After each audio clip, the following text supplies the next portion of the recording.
रोज एक नई कहानी देखने के लिए चैनल को सब्सक्राइब करें और बेल आइकन दबाना ना भूलें। पूनम एक छोटी से गांव की रहने वाली थी, जो अपनी सास और पति के साथ रहा करती। पूनम अपने पति के काम में पूरी तरह से मदद भी करती। एक बार पूनम अपने घर की सफाई करते हुए गुनगुना रही थी। तभी पूनम की सास मनोरमा आती है और अपनी बहू का गुनगुनाते हुए सुनकर कहती है, अरे बहू, तू तो काफी अच्छा गा लेती है। मुझे नहीं पता था कि मेरी बहू इतना अच्छा भी गा लेती है। नहीं माँ जी, ये तो बस ऐसे ही गुनगुना रही थी। वो मुझे गाना गाना अच्छा लगता है ना, तो बस जब खाली रहती हूँ या फिर अकेले में कोई काम कर रही होती हूँ तो बस मैं ऐसे ही गुनगुना लेती हूँ। बहू, रोज गाया कर, क्योंकि ये हुनर हर किसी को नहीं मिलता है और भगवान ने तुझको इतना अच्छा हुनर दिया है, तो इसका इस्तेमाल किया कर। क्योंकि मुझे तो तेरा गाना काफी अच्छा लगा, अब बाकियों का मुझे नहीं पता। पूनम की सास काफी ज्यादा पूनम को हौसला देती थी और ये बात पूनम को भी काफी अच्छी लगती। दोनों सास बहू में काफी अच्छी पड़ती है और पूनम का पति अनुराग भी काफी अच्छे से बर्ताव करता है। कुछ दिनों बाद अनुराग घर आता है और परेशान होकर बैठ जाता है। परेशान पति को देखकर पूनम उसके पास जाती है और कहती है, क्या हुआ जी, आप कुछ परेशान से लग रहे हैं, सब ठीक है ना?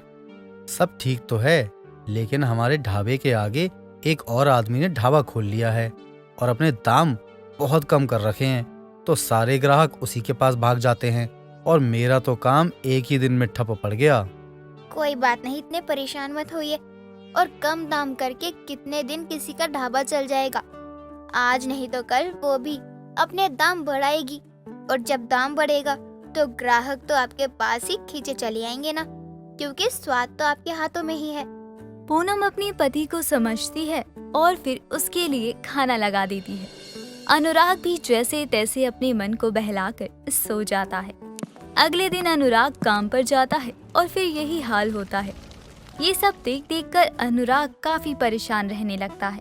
यही देखते हुए अनुराग को एक बार लकवा मार जाता है और वह बिस्तर पकड़ लेता है। पूनम की सास पूनम से तभी कहती है, बहू, भगवान का जैसे प्रकोप ही टूट पड़ा हो हम पर एक साथ। इतना सब कुछ हो गया, पहले अनुराग का काम रुका, फिर धीरे धीरे ये परेशान होने लगा और अब तो इसके शरीर ने भी इसका साथ छोड़ दिया है, सीधा लकवा मार गया इसे। माँ जी, भगवान हमारी परीक्षा ले रहे हैं। अब आप ही बताओ, अगर हम इस हालात में हार मानकर बैठ जाएंगे तो इन्हें कौन हिम्मत देगा? कोई तो होना चाहिए ना जो इन्हें हिम्मत दे। बहू तो बिल्कुल सही बोल रही है। माँ जी, आप चिंता मत कीजिए, देखना एक ना एक दिन सब ठीक हो जाएगा। दुख और सुख हर किसी के घर में आता जरूर है, लेकिन वापस चला भी जाता है। अगर हम दुख को पकड़ कर बैठ जाएंगे तो वह इस घर से कभी जाएगा ही नहीं। हमें दुख को अलविदा करके सुख को बुलाना चाहिए। पूनम अपनी सास को समझाने लग जाती है और मनोरमा भी अपनी बहू की बात को अच्छे से समझती है। अब अगले दिन पूनम ही अपने पति के ढाबे पर जाती है और काम करती है, लेकिन पूरा दिन निकल जाता है, एक भी ग्राहक नहीं आता। ये देखकर पूनम बहुत उदास हो जाती है। सच में यहाँ तो कोई ग्राहक ही नहीं आ रहा, और अपने ढाबे पर कोई ग्राहक ना आए और सामने वाला ढाबा पूरा भरा हुआ हो, ये देखकर ही निराशा महसूस होने लगती है। लेकिन पूनम, तुझे हार नहीं माननी। जिस ढाबे से मेरे पति का सम्मान है, मैं उस ढाबे को वापस से खड़ा करके ही रहूंगी। पूनम हिम्मत नहीं हारती और फिर कोशिश करने लगती है। अगले दिन पूनम के ढाबे पर बस 2 ग्राहक आए होते हैं, तो पूनम उनके आगे गाना गाने लगती है। पूनम की इतनी मीठी आवाज सुनकर एक लड़की बहुत खुश हो जाती है। तुम कितना अच्छा गाना गाती हो, एक तो ये स्वादिष्ट खाना और साथ में तुम्हारा ये गाना, सच में सुनकर खाना पच जाएगा इंसान का। तो सच में आपको मेरा गाना इतना ज्यादा पसंद आया? और नहीं तो क्या, तुम्हारा गाना और खाना दोनों को कोई नापसंद तो कर ही नहीं सकता। और वैसे तुम इतना अच्छा गाना गाती हो कि लोग यहाँ तुम्हारे खाने से ज्यादा तुम्हारा गाना सुनने ही आते होंगे। कहाँ, यहाँ तो गिनती के ही लोग आते हैं, और मैं ये गाना बस ऐसे ही अपनी खुशी के लिए गाती हूँ। मैं कोई कलाकार नहीं हूँ। तुम कोई कलाकार नहीं हो, लेकिन किसी कलाकार से भी कम नहीं हो। तुम सच में बहुत ही अच्छा गाना गाती हो, और अगर तुम ऐसे ही लोगों को अपना गाना सुनाती रही ना तो देखना एक दिन जरूर तुम्हारे ढाबे पर भीड़ होगी। पूनम उस लड़की की बात को सोचती रह जाती है और अगले ही दिन से अपने ढाबे पर आते जाते ग्राहक को गाना सुनाने लगती है। लोगों को पूनम का गाना काफी ज्यादा अच्छा लगता है, इसलिए लोग भी उसके ढाबे पर ज्यादा आने लगते हैं। ये देखकर सामने वाला ढाबे का मालिक मनोज बहुत ही तिलमिला जाता है। यहाँ मैंने लोगों को बुलाने के लिए अपने ढाबे के खाने का दाम कम कर दिया, लेकिन फिर भी मेरे ढाबे से ज्यादा भीड़ तो इसके ढाबे पे है, वो भी सिर्फ इसके गाना गाने की वजह से। इसके पति को तो हरा दिया था मैंने, लेकिन ये आसानी से हार नहीं मानेगी। इसका कुछ तो करना होगा, वरना ये धीरे धीरे मेरा पूरा धंधा खा जाएगी और मुझे यहाँ से भागना होगा। पूनम के इस हुनर से सामने वाले ढाबे का मालिक भी घबरा गया था, क्योंकि अब उसका भी नुकसान होने लगा था। ऐसे ही कई दिन निकल जाते हैं।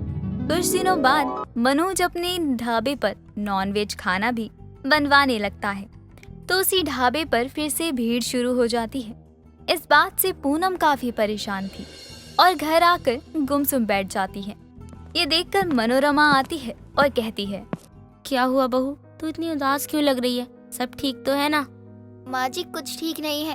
वो जिसने हमारे ढाबे के सामने अपना ढाबा खोल लिया है ना, वो नॉनवेज खाना भी बेच रहा है। तो लोगों को अलग अलग तरह का खाना मिलने के कारण वापस से हमारा ढाबा रुक गया है, फिर मंदी आ गई है। तो इसमें कौन सी बड़ी बात है, हम लोग भी तो नॉनवेज खाना बेच सकते हैं ना। नहीं माँ जी, हम कैसे? हम तो मांस मच्छी खाते भी नहीं हैं, तो हम ये सब कैसे बेच सकते हैं? बहू तो ठीक कह रही है, लेकिन रुका हुआ काम बढ़ाने के लिए हमें कोई तो तरकीब लगानी ही होगी ना। हम भले ही जो चीज खाते ना हो, लेकिन वो चीज बेच तो सकते हैं ना। इससे हमारा धर्म थोड़ी ना भ्रष्ट होगा। नहीं माँ जी, ये बहुत गलत बात है। अरे जो लोग खाते हैं ना, उन्हें भी मांस मच्छी नहीं खानी चाहिए। अरे किसी जीव की हत्या करके अपना पेट भरना तो गलत है ना। अपना पेट भरने के बहुत सारे रास्ते हैं, लेकिन किसी की हत्या करके खाना तो वो मैं एक अपराध मानूंगी, और उस अपराध को मैं अपने ही ढाबे में कभी नहीं कर सकती हूँ।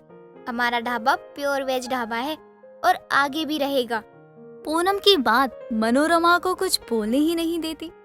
मनोरमा भी कहीं ना कहीं पूनम की बात से सहमत हो जाती है और फिर पूनम ढाबे पर जाती है और खूब मेहनत से अच्छा गाना गाने लगती है।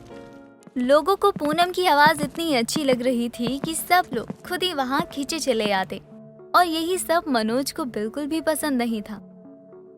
तब वो गुस्से में पूनम के ढाबे के खाने में चिकन के पीस डाल देता है और गलती से एक ग्राहक के खाने में वो पीस चले जाते हैं। ये क्या है?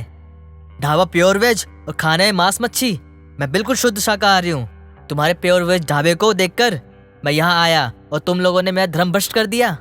माफ करना, पता नहीं कहाँ से ये आ गया। ये हमारे ढाबे का नहीं है। हम अपने ढाबे में मांस मच्छी लाते ही नहीं है। पक्का ये किसी की शरारत होगी। कोई भी शरारत कर रहा है और इस बात की आप लोगों को खबर तक नहीं। कैसे लोग हो आप?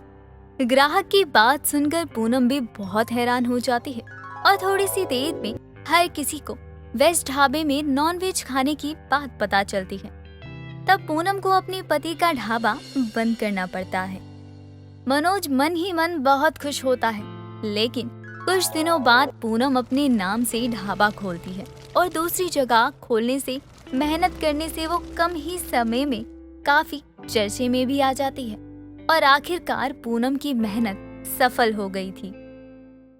दोस्तों, अगर आपको ये कहानी पसंद आई तो इसे लाइक करें, शेयर करें और कमेंट करके बताएं कि कहानी में आपको सबसे अच्छा क्या लगा।